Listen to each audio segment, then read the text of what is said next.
بسم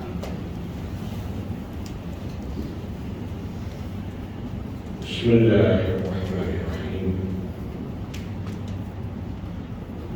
الحمد لله رب العالمين،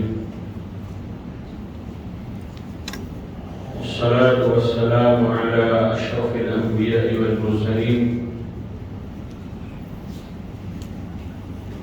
وعلى كل من دعا بدعوته وسن بسنته واهتدى بهديه إلى يوم الدين.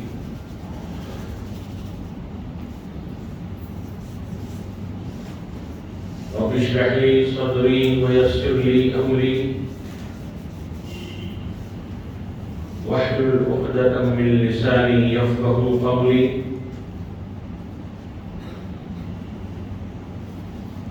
سبحانك لا علم لنا إلا ما علمتنا إنك أنت العليم الحكيم.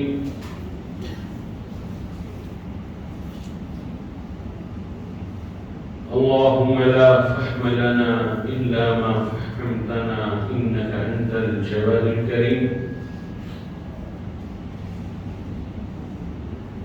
يا معلم إبراهيم علمنا،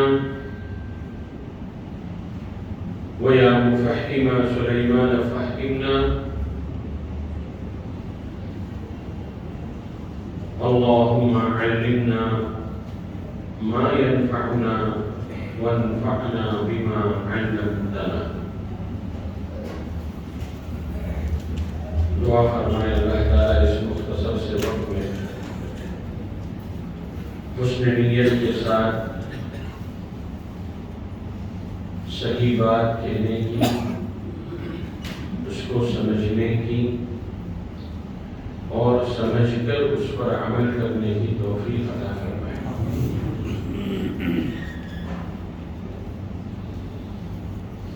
میرے بھائیوں، دوستوں، عزیزوں اور بزرگوں، ہمارے معاشرے میں آج کے دن کو یعنی الوداعی جمعہ کو ایک خاص اہمیت کی نگاہ سے دیکھا جاتا ہے۔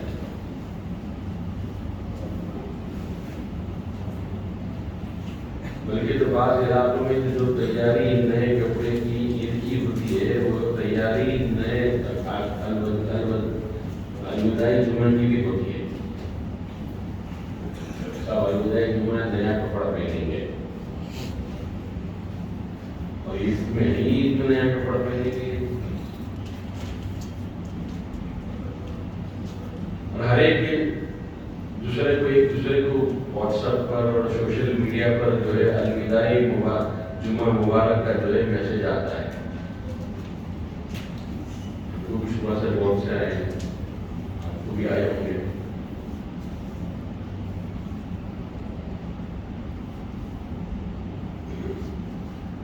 جب ہم لوگ تعلیم کے زمانے میں پڑھتے تھے تو حدیث کی کتاب ہو یا فقہ کی کتاب ہو، اصل کتاب ہوتی تھی جو ماخذ ہوتا ہے، مقصد ہوتا ہے، اوریجن ہوتا ہے، اصل وہی کتابیں مدارس اور مدرسوں میں پڑھائی جاتی ہے، بڑے بڑے مدرسوں میں۔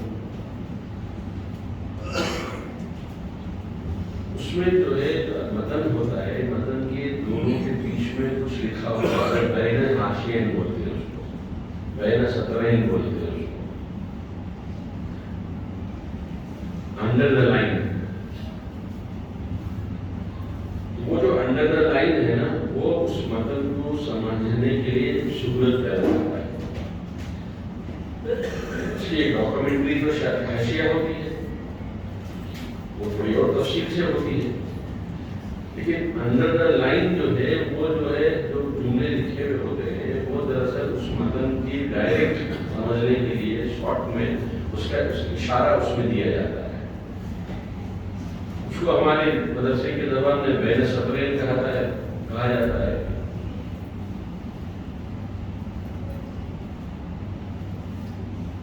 تو جمعہ الوداع بھی جو ہے یہ ایک ایسا جملہ ہے کہ اس کے اندر بھی جو ہے بین سطرین کچھ ہے۔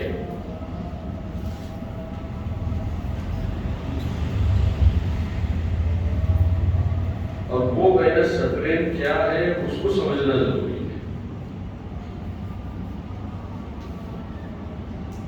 کہ الوداعی جمعہ کا مطلب کیا ہے.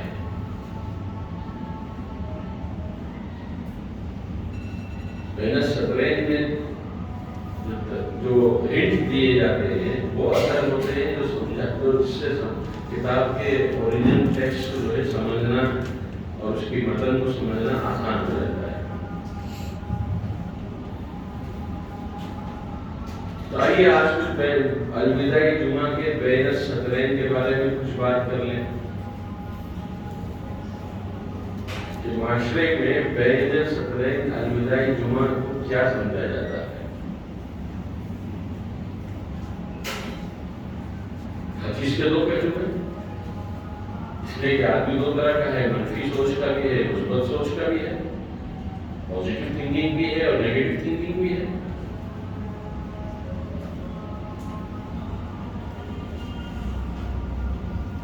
میں نیگیٹو تھنکنگ کے بارے میں نہیں چاہتا بولنا چاہتا، اس لیے کہ لوگ برا مانتے ہیں.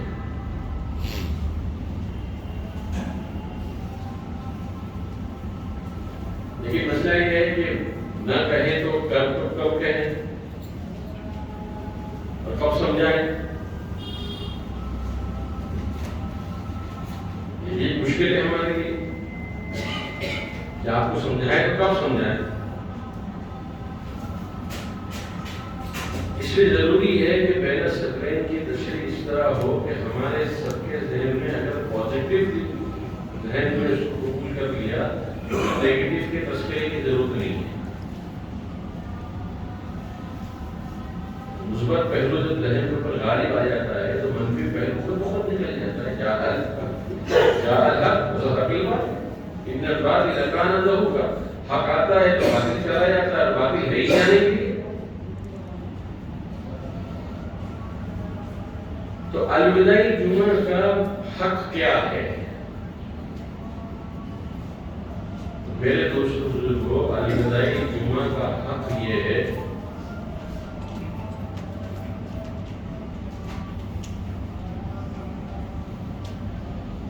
کہ آدمی پورے ہوش اور حواس کے ساتھ پوری کانشیس کے ساتھ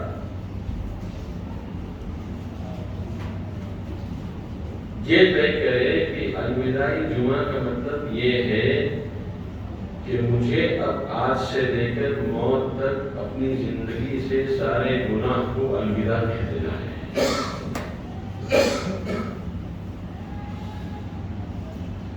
سارے گناہوں کو الوداع کہہ دینا. بری سوچ سے بچنا ہے، برے قول سے بچنا ہے، برے فعل سے بچنا ہے، بری زندگی سے بچنا ہے. یہ ہے الوداع جمعہ کا پازیٹیو پہلو.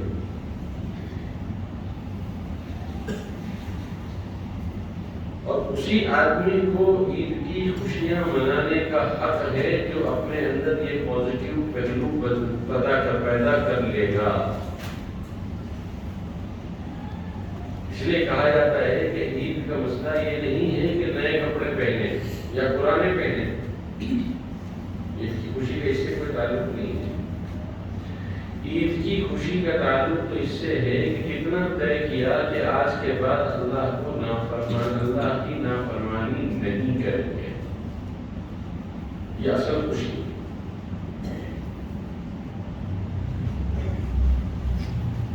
تو الجمعہ کا حق یہ ہے کہ الوداعی جمعہ کا حق اور اس کا پازیٹیو پہلو یہ ہے کہ آج یہ طے ہم کو کرنا ہوگا کہ آج کے بعد اللہ کی نافرمانی کسی قسم کی بھی ہوگی ہم نہیں کریں گے. عزم تو ہو، ارادہ تو ہو، جذبہ تو ہو، ہمت میں مرنا مدد کھولا. آدمی ہمت کرتا ہے اللہ آسان کرتے ہیں. وَمَا مَنَعَكَ وَاتَّقَى وَصَدَّقَ بِالْحُسْنَى فَسَنُيَسِّرُهُ لِلْيُسْرَى. ان تین صفات جو ہے عطا اور بخشش کی صفات، تقوی کی صفت اور سچی بات کی تصدیق کی صفت، عطا واتقى واصدق بالحسنى، جو بھی یہ کر لے گا اللہ کیا فرماتے ہیں فَسَنُيَسِّرُهُ لِلْيُسْرَىٰ، تو ہم اس کی گاڑی کو سیدھے راستے پر ڈال دیں گے، اس کے لیے سیدھے راستے پر چلنا آسان ہو جائے گا۔ پہلے نہیں کہا تھا، پہلے یہ تین باتیں منگوائی، اس کا آئیڈیا لیا کہ اللہ کے راستے میں خرچ کرنے کی نوبت آئے گی، ہم کو خرچ کریں گے آٹا، جہاں پر تقوی کے اوپر کوئی ضرب پڑے گی تو کوئی ایسا کام نہیں کریں گے جو ہمارے تقوی کو نقصان پہنچائے، ہم ہمیشہ کامل تقوی کے ساتھ زندگی گزاریں گے، اس میں آنکھوں کا تقوی بھی ہے، زبان کا تقوی بھی ہے، کانوں کا تقوی بھی ہے، اعضاء اور جوارح کا تقوی بھی ہے، سب تقوی کے اظہار میں کی جگہ ہے۔ وصدق بالحسنى، کہ جو بھی خیر کی بات، نیک کی بات اور بھلائی کی بات ہوگی اس کو ہم تسلیم کریں گے، اس کی تصدیق کریں گے۔ میرے بندوں تم یہ تین کام کر لو تو میرا تمہارے سے یہ وعدہ ہے فَسَنُيَسِّرُهُ لِلْيُسْرَىٰ، تو ہم تم کو جو ہے سیدھے راستے پر گامزن رکھیں گے۔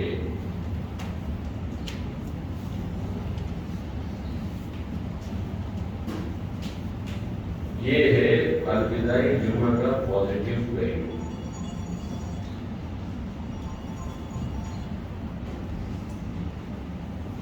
جب یہ کر لیا تو پھر نیگیٹو کی گنجائش نہیں ہے، پھر کسی کو کہنے کی یہ ضرورت نہیں پڑے گی کہ جو ہے جھوٹ مت بولنا، غیبت مت کرنا، خیانت مت کرنا، آنکھوں کا غلط استعمال مت کرنا، اس کی ضرورت نہیں رہی نا۔ جب اس نے پہلے کہہ دیا کہ میں ہر چیز کا تقویٰ اختیار کروں گا تو پھر یہ چیزیں تو تقوی کے خلاف، اس کو چھوڑنے کا ارادہ اس نے کر لیا تو اس کو آگے نیگیٹو پہلو کو دکھانے کی ضرورت ہی نہیں۔ تو الوداعی جمعہ کا پیغام یہ ہے کہ ہم اپنی سوچ کو پازیٹیو بنائیں، اپنی سوچ کو کانکریٹ بنائیں، مضبوط بنائیں کہ نہیں میں نے پچھلی ساری تاکاراتوں میں اللہ سے مانگا ہے، اب میں اپنی دعاؤں کو خود جو ہے کچرے کے ڈبے میں نہیں ڈال دیتا، اپنی دعاؤں کو اور اپنے الفاظ صرف کھیل دکھانا نہیں چاہتا ہوں، بلکہ میرے ان الفاظ میں اور میری دعاؤں میں کچھ حقیقت میں شامل کرنا چاہتا۔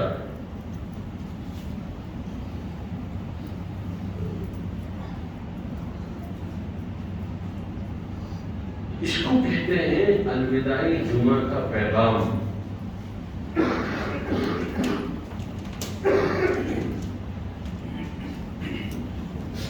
ایک واقعہ میرے زندگی میں ایسا میرے ساتھ پیش آیا، میری موجودگی میں پیش آیا کہ جس کی چھوی میں کبھی آج تک بھول نہیں پایا۔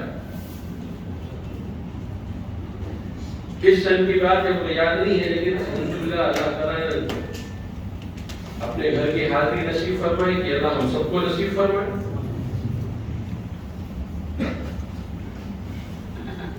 مطاف میں بیٹھے ہوئے تھے، اپنے ذکر اذکار میں تلاوت میں ہم مشغول تھے، ایک دم اچانک باب عمرہ کی طرف سے چیخ کر رونے کی، بلبلانے کی اور جو ہے آہیں فغا کی جو ہے آواز آنے لگی، اور اتنی زور سے آ رہی تھی کہ اکثر آدمی کی توجہ اس باب عمرہ کی طرف مڑ گئی، اور سب نے دیکھا کہ اس سال چین کو پہلی مرتبہ چین کو عمرے کا ویزا دیا گیا تھا، پہلی مرتبہ۔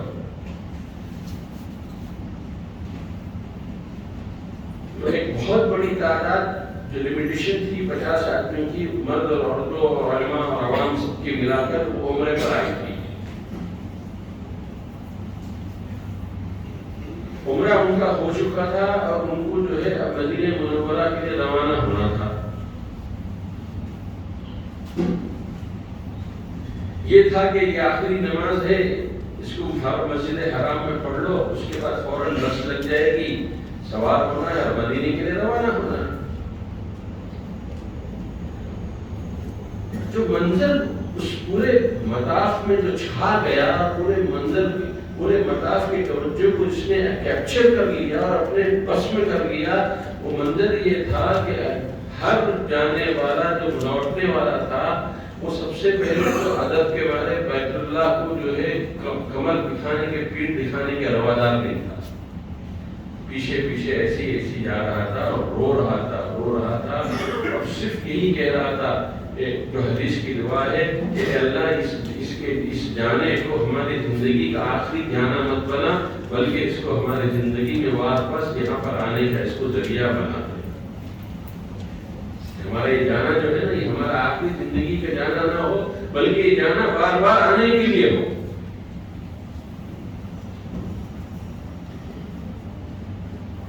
اور ایسا رو رہے تھے کہ میں سچ کہتا ہوں کہ شاید کسی کے سامنے اس کے بچے کی گردن بھی اگر کاٹ دی جائے تو اس کے اوپر بھی اتنا غم نہیں ہوگا جتنا غم ان مسلمانوں کو جو ہے بیت اللہ کے چھوڑنے کا غم تھا.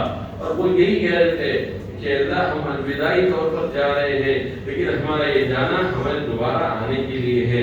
آخر ہمیشہ کے لیے ہمارا جانا نہ بنانا، اس کو ہم کو بار بار یہاں پر لے آنا. اس کو کہتے ہیں الوداع. کہ رمضان کے جانے کا غم ہو، روزے کے ختم ہونے کا غم ہو،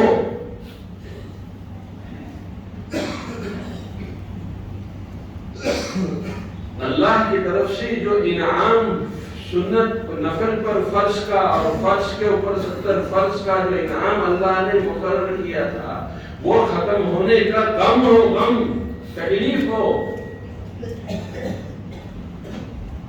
کیلا اس کے بعد جب رمضان ختم ہو جائے گا تو ہم کو ایک کا ایک ہی ملنے والا ہے، نہ فرض کا نہ 70 ملے گا نہ نفل کا فرض ملنے والا ہے.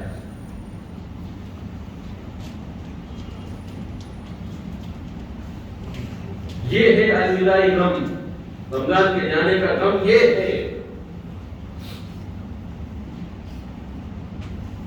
کہ آدمی بلک رہا ہو، تڑپ رہا ہو، اپنے نہ کرنے پر اس کو خفے افسوس بن رہا ہو، نہ کرنے پر اس کو پشیمانی ہو رہی ہو، جیسا گزارنا چاہیے تھا نہیں گزارا، اس کا اس کو کرب ہو، بے چینی ہو.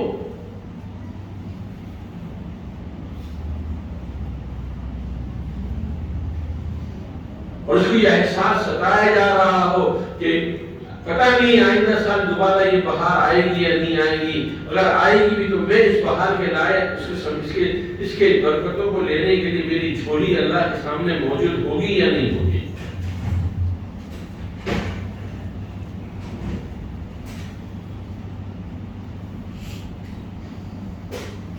الوداع کا غم اس کو کہتے ہیں. یہ نہیں صاحب کہ ابھی سے ہی چاند کی فکر ہو گئی کہ 29 کا نکلے گا کہ 30 کا.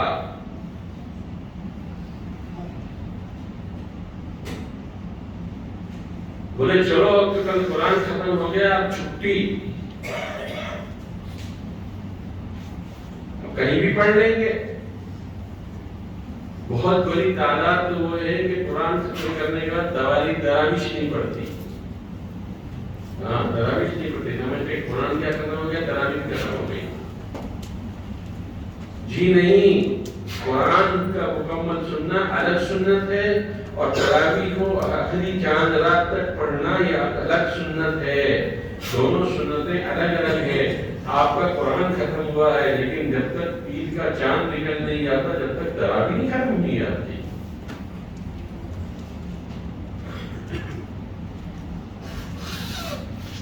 جو شوق آپ کا اول دن سے رمضان کی ابتدا سے تراویح میں شرکت کا تھا، وہی شوق آپ کو آخری دن تک اپنے اندر جگا کر رکھنا پڑے گا، اور یہ ثابت کرنا پڑے گا کہ نہیں، ہم تراویح کے ہم قرآن تو ختم کر چکے ہیں لیکن تراویح سے بھی ہمارا تعلق نہیں ٹوٹا ہے، ہم کو تراویح پڑھنی ہے، اسی شوق سے پڑھنی ہے جس شوق سے ہم نے شروع کیا تھا۔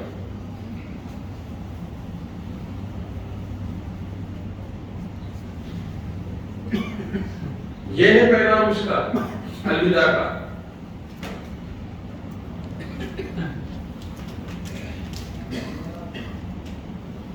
ورنہ آدمی سمجھتا ہے کہ بس اب میں آزاد ہو گیا ہوں، اب پڑھوں یا نہیں پڑھوں، یا چاہے پڑھ لوں۔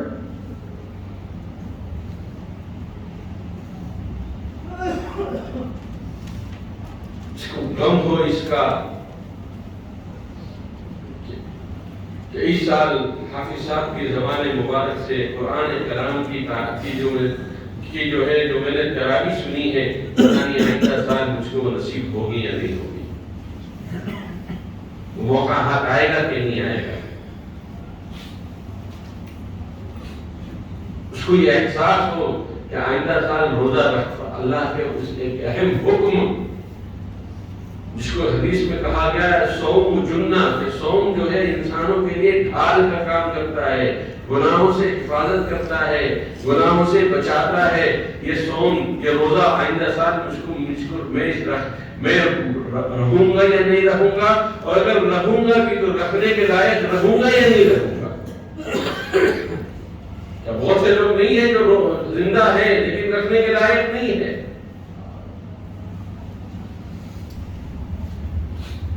اسپتال میں پڑے ہوئے ہیں، کہیں مریض ہیں، کہیں شوگر کی بیماری ہے، ڈاکٹر نے سختی سے منع کر دیا ہے کہ آپ بھوکا نہیں رہ سکتے ہیں، فدیے پہ فدیے دے رہے ہیں۔ کتنے لوگوں کو میں جانتا ہوں جو پچھلے 10 سال سے فدیہ دے رہے ہیں بیماری کا۔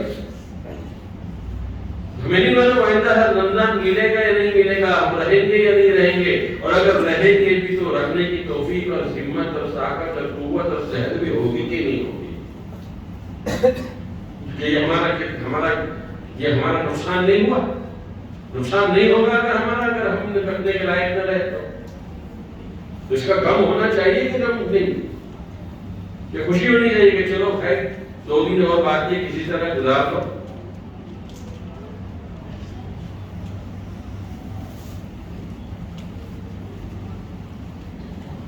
وہ ساعتیں، وہ برکتیں، وہ شب قدر، وہ لیلۃ القدر جس پر اللہ کیا کچھ عطا فرماتے ہیں، کیا کچھ عطا فرماتے ہیں۔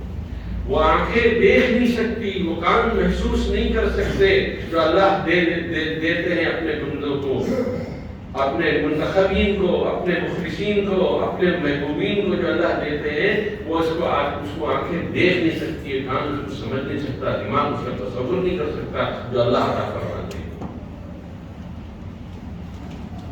یہ اتنی قیمتی باتیں ہیں۔ ان راتوں کا اپنے ہاتھوں سے آہستہ آہستہ سلگتا ہوا نکل جانا، اور اس کے کوئی گارنٹی نہیں کہ آئندہ یہ سرا پھر ہمارے ہاتھ پہ رہے نہ رہے، تو اس پر غم کرنا چاہیے یا خوش ہونا چاہیے؟ اس پر تو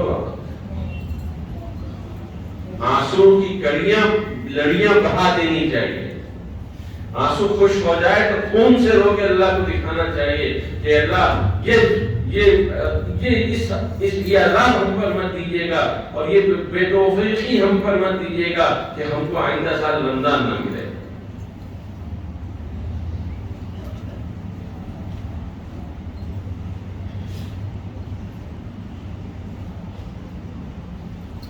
اس لیے میرے بھائیوں، دوستوں، عزیزوں، بزرگوں،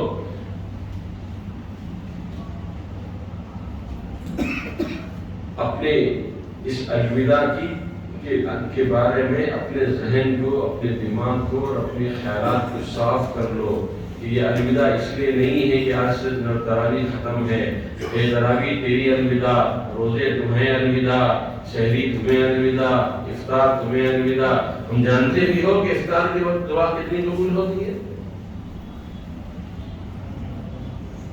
حدیث میں صاف آیا ہے کہ 2 وقت ایسے ہیں جس وقت سے بندہ اپنے اللہ سے مانگتا ہے اللہ اس کی ایک بھی دعا کو رد نہیں کرتے ہیں. ایک دعا افطار کی دعا ہے اس میں.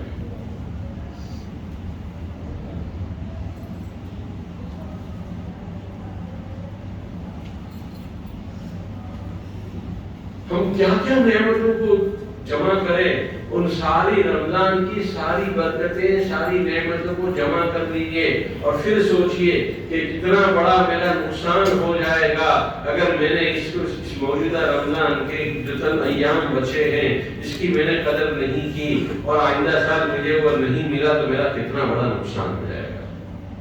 اس نقصان کی کوئی تلافی نہیں کر سکتا. جان جس طرح جان ہلاک ہو جانے کے بعد جان کی تلافی نہیں ہے.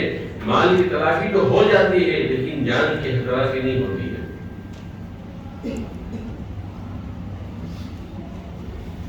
رمضان کی بھی کوئی تلافی نہیں ہے.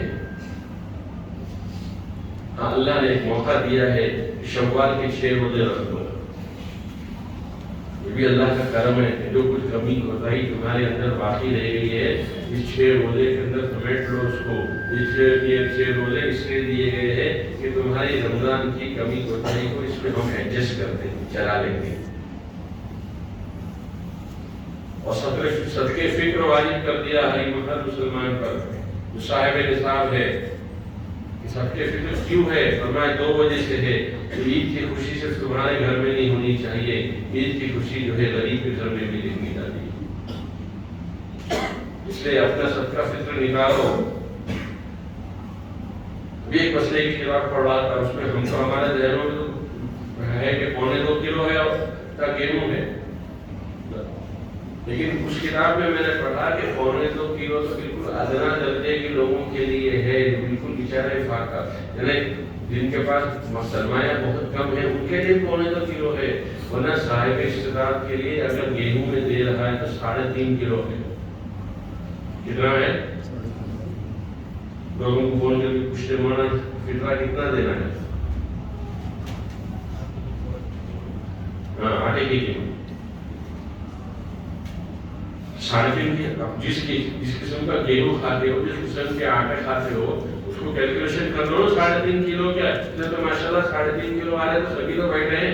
کون ہے یہاں پر 1.5 کلو والا کھانے والا؟ 3.5 کلو کا جو ہے جو ریٹ بنتا ہو اتنا صدقہ فطر نکالو ایک آدمی کا.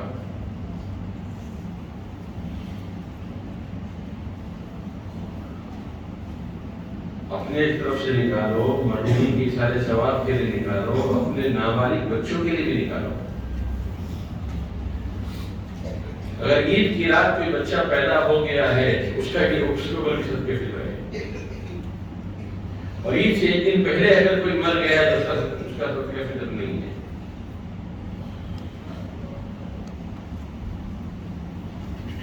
کیا ہمارا مذہب اللہ اس دین اسلام سے ہمیں محبت اور عشق عطا فرمائے کہ 2 اہم تہوار ہے، 2 اہم ہمارے جو ہے منانے کے دن ہے، ایک عید الفطر ہے اور عید الاضحیٰ ہے. دونوں میں اللہ نے جو ہے اس کو منانے کا وہ انداز بیان کیا ہے کہ کسی غریب کو نظر انداز نہیں کیا گیا ہے. ایک عید الاضحیٰ ہے، اس میں گوشت ہے. اب گوشت جو ہے سب کو دو، غیر مسلموں کو بھی دے سکتے ہو. اور کل ہی جو کتاب میں پڑھ رہا تھا اس میں ہے کہ صدقہ فطر بھی جو ہے وہ غیر مسلم کو دیا جا سکتا ہے. خاص طور پہ لکھنے والوں نے لکھا ہے کہ وہ موجودہ حالات میں جو ایمان والے جس ملک میں رہ رہے ہیں ان کو چاہیے کہ اپنے صدقہ فطر جو ہے وہ غیر مسلموں کو بھی دے تاکہ ان تک یہ پیغام جائے. ان کا دھرم جو ہے ان کو جو ہے اپنے کے ساتھ ساتھ اپنے غیر مسلم برادری کے لیے بھی جو ہے اس ساتھ مواصلات اور برابری کرنا اور خوشی میں شریک ہونے کی تعلیم دیتا ہے.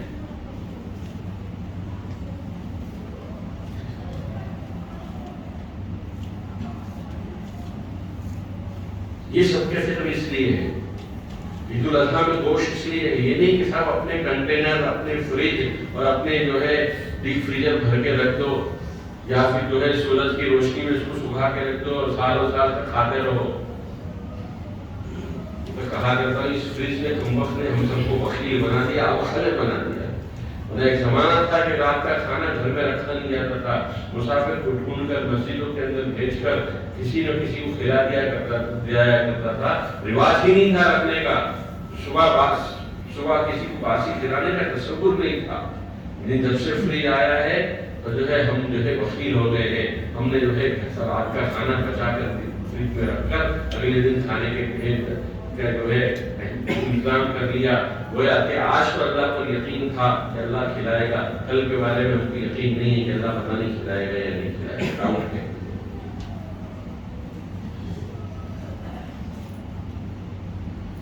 تو سب کے فکر نکالو، میرا مشورہ دے رہا ہوں 3.5 کلو کے حساب سے نکالو، تھوڑے ہی تو پیسے بڑھیں گے، کتنے بڑھیں گے؟ 2.25 کلو کے تقریباً 100 روپے کے اندر آتا ہے، 3.5 کلو کے سب سے ڈبل کر دو اس کا۔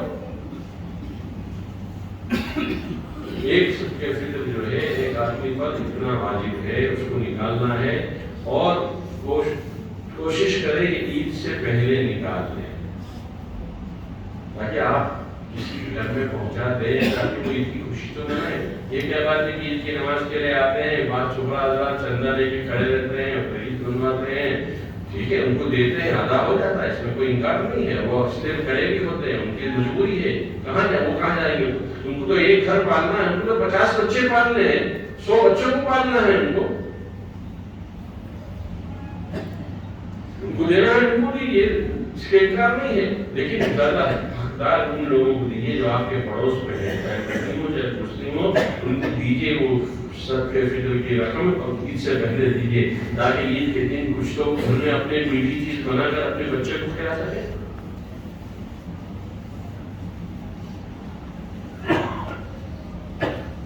اس لیے میرے بھائی اور دوستوں، عزیز اور بزرگوں، اپنے دماغ اور خیال میں الوداعی جمعہ کا یہ کانسیپٹ بناؤ، یہ کانسیپٹ بناؤ، عید کا چاند دکھا جائے گا تو پٹاخے پھوڑے گے، مت جلاؤ ہمارے عوام کو، اپنے مسلمان بھائیوں کو علاقوں کے اندر مت کشمکشی میں اور مت جو ہے جنجال میں ڈالو، جو بیچارے علاقے کے اندر بہت تھوڑے ہیں اور غیر اکثریت ان کی بہت زیادہ ہے، ہمارے اور تمہارے علاقے کے اندر پھوٹنے والے بارود اور ہمارے علاقے کے اندر پھوٹنے والے بم اور گولے ان کے آشیانے کو برباد کر رہے ہیں، ان کی زندگی کا امتحان لے رہے ہیں۔ ہم یہاں پر بڑی تعداد میں تو ہم جو ہے پٹاخے بناتے ہیں، لیکن ان کو اگر میں سوچو ہزاروں کے بیچ میں کم ہے، ان کو اگر جو ہے ہمارے پٹاخے کی آواز جاتی ہے تو کتنا ان کو ناگوار ہوتا ہے کہ کاش ان لوگوں نے نہ کیا ہوتا، ہم پر آزمائش اور مصیبت تو نہ آئی ہوتی۔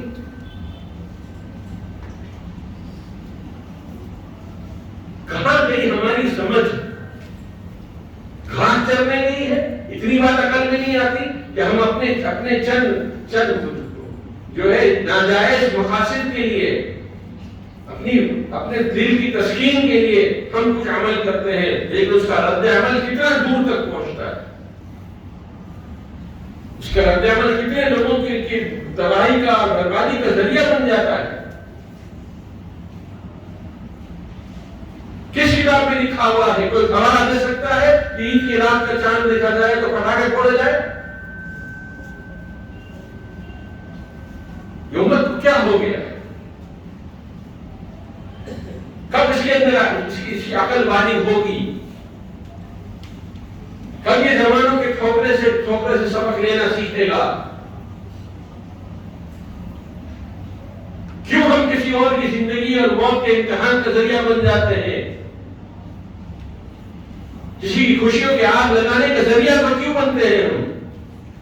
یہ ہماری کوئی جو ہے اوشی حرکتیں، غیر دانشمندانہ حرکتیں ہیں جو ہے عوام کے اندر جو ہے وبال جان کھڑی کرتی ہیں۔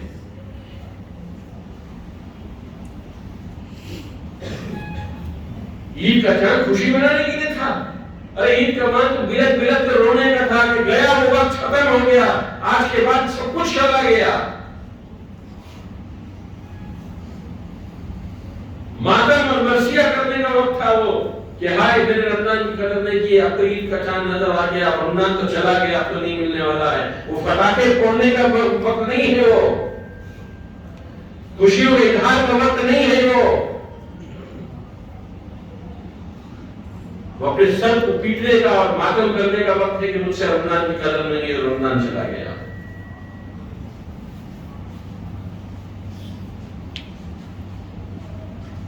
اللہ ان کو کچھ تو سمجھو،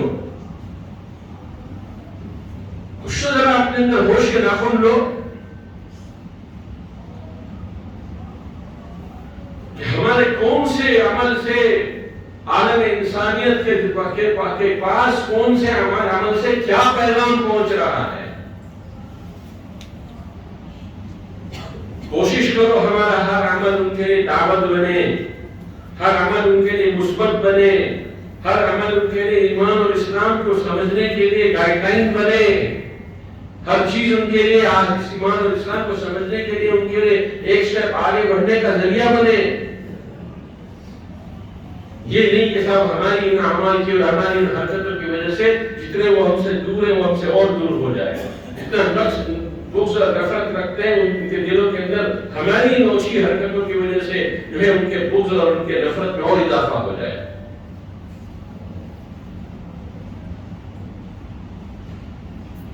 اس لیے میرے بھائیوں، دوستوں، عزیزوں اور بزرگوں، یقیناً وقت کوئی روک نہیں سکتا ہے. عید ہوگی، عید آئے گی، رمضان کا چاند جو ہے کوئی عید کا چاند نظر آئے گا، لیکن ہمارا کانسیپٹ بدلا ہوا ہونا چاہیے، ہماری سوچ بدلی ہونی چاہیے، ہمارا مزاج بدلنا ہوگا ہم کو، اور ہم کو وہ تمام چیزوں سے اپنے آپ کو بچانا ہوگا جس کی وجہ سے جو ہے ہم خود بھی مسائل میں پڑتے ہیں اور بھولی بھالے عوام، مسلمان عوام کو مسائل میں ہم چھوڑتے ہیں.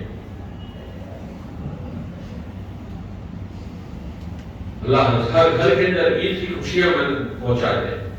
جن گھروں کے اندر اس وقت آفتیں برس رہی ہے، انگارے برس رہے ہیں، جو گولیوں کی نوک پر ہیں، جن کے سروں کے اوپر تلواریں لٹکی ہوئی ہے، سوچو وہ عید کیسے منائیں گے، وہ کہاں پر سکون تلاش کریں گے.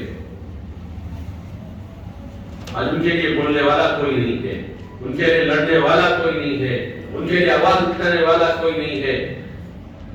جس کو دیکھو وہ جو ہے بھیگی بلی بنا ہوا ہے، جس کو دیکھو تو بیان بازی کر رہا ہے، جس کو دیکھو تو اخبار بازی کر رہا ہے، لیکن کوئی تنظیم کھڑے ہو کر سامنے آنے کو تیار نہیں ہے اور کفر کو روکنے کی ہمت نہیں رکھ رہی ہے.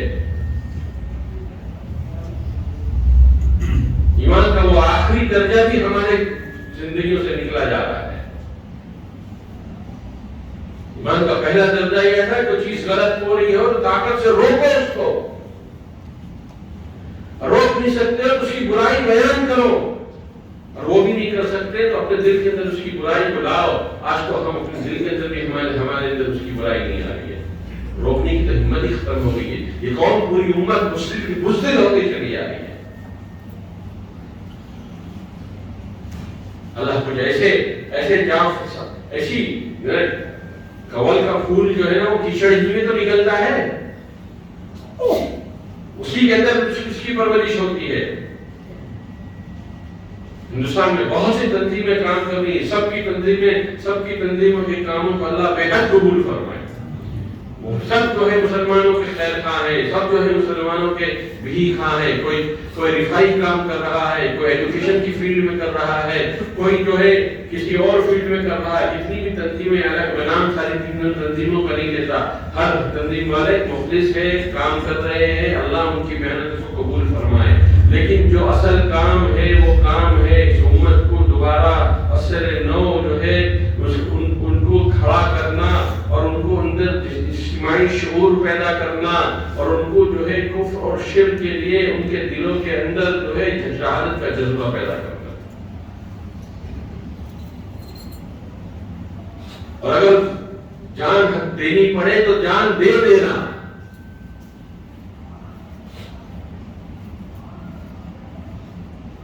اللہ اس تنظیم کے سربراہوں کو اور اس تنظیم کے کارکنوں کو اللہ جو ہے جو شہید ہو چکے اللہ جنت الفردوس میں اعلیٰ مقام نصیب فرمائے، اور جو اپنی محنت اور کوشش کر رہے ہیں اللہ ان کو مخلص اعوان اور انصار نصیب فرمائے۔ میں ایسی ایک تنظیم سے خود وابستہ ہوں، میں کوئی عہدیدار نہیں ہوں، نہ میں عہدہ میں پسند کرتا ہوں نہ عہدہ قبول کرتا ہوں، لیکن پوری طرح میں اور میرے چند ہمارے بعد اساتذہ اس تنظیم کے پورے طرح بھی خواہ ہے، اس کے ہمدرد ہے، اس کے معاون میں ہے، چاہے ہمارا نام کسی جلسے میں آئے یا نہ آئے، لیکن ہم اس کے معاون ہیں۔ کیوں؟ اس لیے کہ ہم جانتے ہیں کہ وہی ایک تنظیم ہے جو شعر پیدا کر رہی ہے۔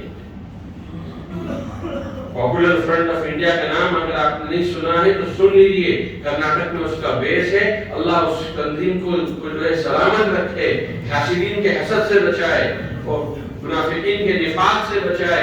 اب تک پچھلے 10 سالوں کے اندر انہوں نے زمینی محنت کی ہے، اور زمینی محنت کر کے انہوں نے جو افراد تیار کیے ہیں وہ ایسے ہیں کہ اگر اللہ تعالیٰ جو ہے کسی وقت انتخاب کر لیں گے ان کا تو وہ تنظیم جو ہے انشاءاللہ جہاد کے میدان میں سب سے آگے نظر آئے گی۔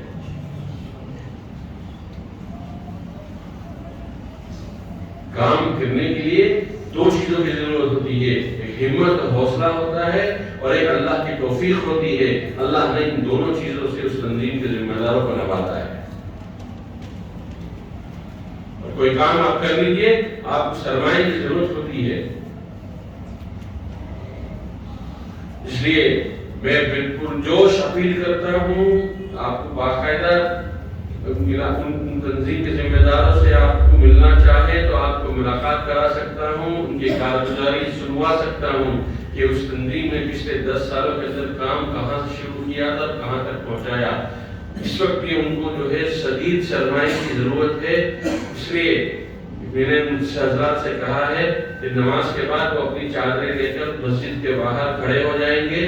جس کو آپ میں سے جس کو بھی دینا ہو، اپنے صدقات، عطیات، زکات، جو کچھ بھی ہدیے کی رقم دینی ہو وہ ان کو دے دے، اور اس کے بعد جو ہے شکر ادا کرے۔ ایک بہت بڑے کار خیر میں آپ کی چھوٹی سی رقم استعمال ہو جائے گی۔ پتہ نہیں کتنوں کا اس سے جو ہے گھر کے چولہے جل جائیں گے، کتنے بیواؤں کو آنچل مل جائے گا، کتنے یتیم بچوں کو کپڑے مل جائیں گے، کتنے کو جو ہے ایجوکیشن کے جو ہے سیٹ مل جائے گی، کتنوں کو کالج میں ایڈمیشن مل جائے گا، کتنے ہیں جو IAS اور AS آفیسر کے معاہدے کے اوپر پہنچ جائیں گے۔ یہ وہ محنتی اور کانکریٹی اور زمینی کام ہے جس کی اس وقت ملک کے اندر سب سے زیادہ ضرورت ہے۔ اس لیے آپ حضرات جو ہے جانے کے بعد باہر نکل کر جس کے دل میں جو آئے وہ ڈالتے ہوئے جائے، اور جو ہے اس کی دعا بھی کرتے رہیں کہ اللہ ان جوان لوگوں کی اللہ ان کی حفاظت فرمائے، ان کے نسلوں کی حفاظت فرمائے، اور اللہ ان سے جو ہے خوب دین کا کام لے، اور آئندہ جب بھی کوئی انقلاب پیدا ہو تو اللہ ان کو جو ہے سر فہرست رکھے۔ وآخر دعوانا الحمد للہ رب العالمین۔